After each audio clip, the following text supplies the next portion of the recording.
When I was out running today, I started thinking about something from when I was a kid. I had to repeat grade one.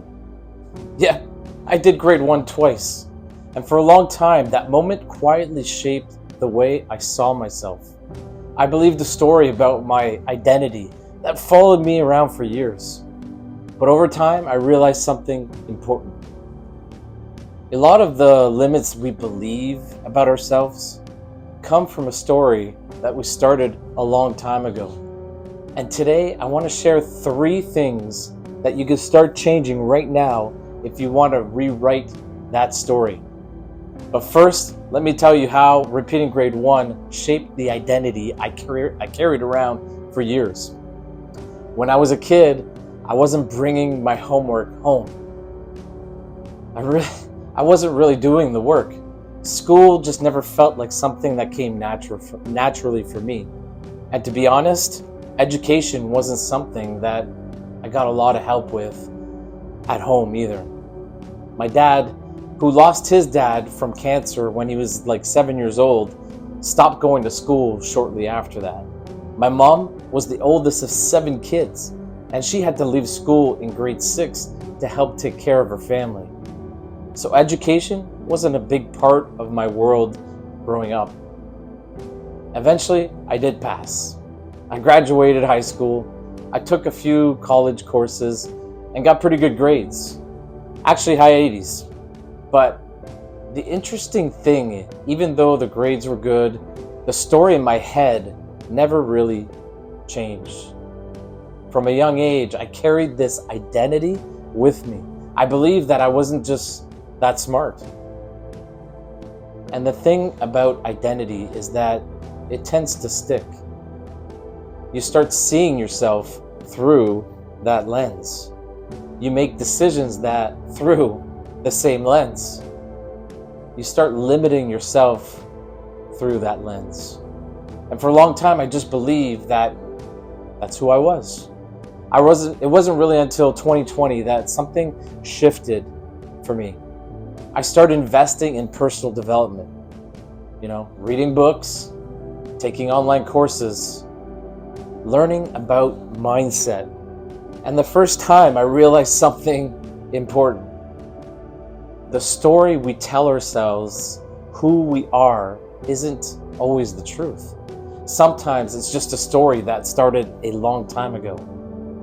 And if we're not careful, we keep repeating the same story for years. So over the last few years, I've been working on something, rewriting that story. And there are 3 things that helped me start changing my identity. The first one is awareness. You have to become aware of the story you've been telling yourself. What labels have you been carrying around for all these years? Maybe it's, I'm not disciplined. Maybe it's, I'm not good with money. Or maybe it's, I'm too old to start again. Once you notice the story, the next question becomes really powerful. Where did it come from? Because a lot of our stories started a long time ago, and they might not even belong to you anymore. So the second thing that really helped me was visualizing a better future.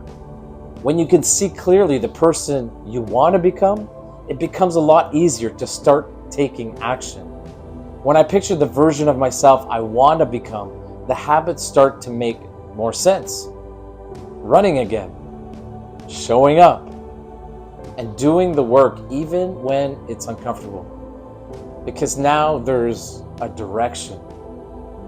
So the third thing is affirmations, but they have to be realistic. Your brain is pretty good at calling out nonsense.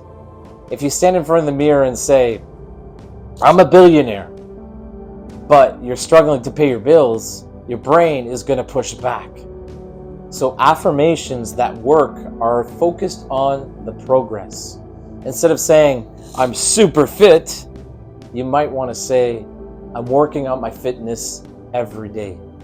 Instead of saying, I'm a millionaire, you might want to say, I'm becoming better with money through the actions I take every single day. those are the kind of statements your brain can actually accept. So over time, they start to shape how you see yourself. So maybe the question today is this: what story have you been telling yourself about who you are? And it isn't possible that that story isn't finished yet, because repeating grade 1 wasn't actually the thing that held me back. The story I told myself about it was. And the moment we start questioning those stories, something powerful happens. We realize identity isn't fixed. It's something you can build, one decision at a time. What's one story you've been telling yourself that might not be true anymore? Step 1, show up. Step 2, keep showing up.